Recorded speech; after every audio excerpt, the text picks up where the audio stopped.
Aujourd'hui, petit exercice pour s'entraîner sur les recherches d'inconnus à partir de courbes. Ici, on vous donne la courbe d'une fonction. Donc toujours bien vérifier que c'est la courbe de f. Ce n'est pas la courbe ni de f' ni de f seconde, ça c'est donc la courbe de f. Ensuite, on vous donne ici deux points, A et les D, qui sont donnés sur la courbe. On a les coordonnées, 1, 0, 2 et 2, 0. Et ensuite, on nous dit qu'il y a une tangente à la courbe au point A qui est parallèle à l'axe des abscisses.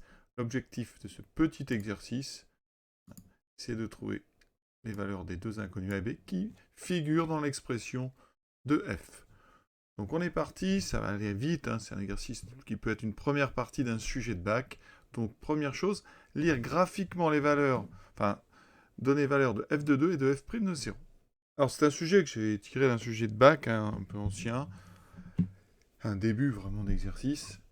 Première question par lecture graphique, donc déjà c'est un petit peu maladroit parce qu'on n'a pas forcément besoin de graphique. On a toutes les infos dans le texte parce qu'on nous dit, ça c'est important, que le point A et le point D appartiennent à la courbe. Donc ici, eh bien on va regarder le point D. Le point D, donc de coordonnées 2, 0, il appartient à la courbe de f. Donc c'est une information de position. Ça veut dire que l'image de 2, l'abscisse de D, ça sera son ordonnée. Donc f de 2 égale 0. Sur le graphique, on est sur le point qui est ici, d'accord? F de 2 égale 0. Ça, c'est une information donc de position. On en a une autre parce que on ne nous la demande pas, mais le point A, il appartient aussi à la courbe. Donc ici, ça veut dire que comme le point A pour coordonnées 0, 2, on a f de 0 qui est égal à 2. Ensuite, on nous demande aussi f' de 0. Alors, f' de 0, ça, c'est une information de direction, parce que f', ça donne les coefficients directeurs des tangentes.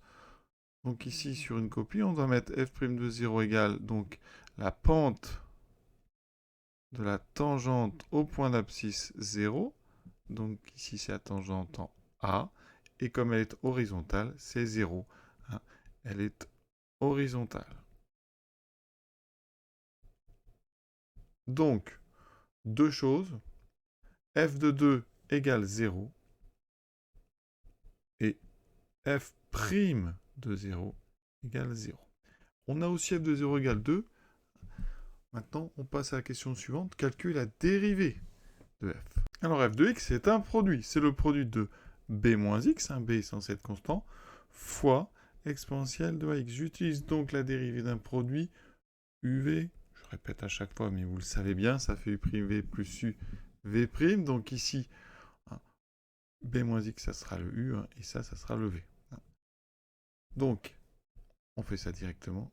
Dérivée de b moins x. B, c'est une constante, ça fait 0. On dérive moins x, ça fait moins 1. Multiplié par exponentielle de ax.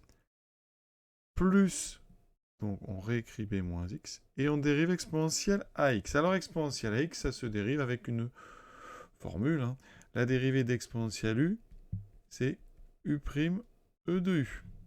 D'accord? Ici, c'est un cas particulier avec un u qui est une fonction affine à x. Donc, on va juste avoir la dérivée de ax qui va sortir. J'aurai donc un a qui sort et je remets le même exponentiel. Ici, on a encore une factorisation possible par exponentielle à x. Donc, je vais la faire, on ne sait jamais. Donc, ça fera moins 1. Plus, donc ici, b moins x fois a. Alors, on va développer. Et donc ici, dx, j'en ai moins ax. Donc, je vais commencer. On va peut-être pas faire trop de complications. Moins 1 plus b fois a moins a fois x. Voilà, on note ça et on va voir ce qu'on en fait après. On va maintenant, traduire donc les f de 2 égale 0, f' de 0 égale 0, en rentrant ça dans les expressions qu'on a. Donc f de 2 égale 0.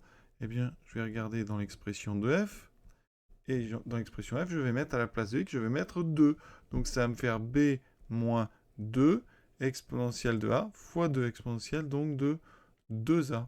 Et ça, c'est égal à 0. Ensuite, on traduira f' de 0 égale 0. Maintenant qu'on a l'expression de f', je remplace x par 0. J'aurai donc exponentielle de 0 fois moins 1 plus b fois a moins a fois 0.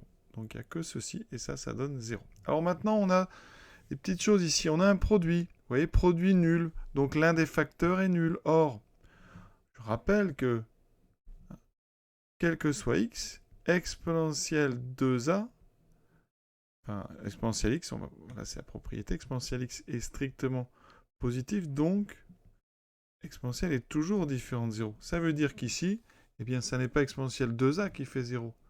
Donc ça équivaut à avoir b-2 égale 0. D'accord, hein?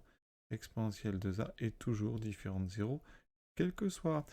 Et on va faire la même chose ici. Alors, même pas, parce qu'exponentielle 0, vous savez que ça fait 1. Ici, il me reste donc moins 1 plus b fois égale 0. Hein, parce que exponentielle 0 vaut 1. Donc on a ici, alors je vais remettre dans l'ordre, b fois, ça fait ab.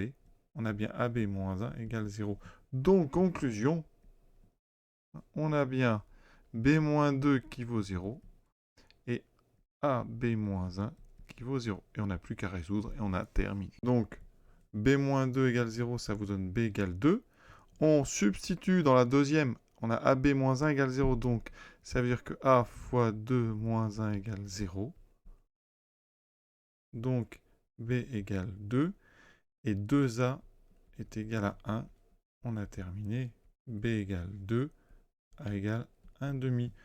Donner, on relit bien la question, il faut donner l'expression de f, donc f de x est égal à b moins x, 2 moins x, fois exponentielle de ax, fois exponentielle de 1 demi de x. Et ce petit exercice de révision est terminé.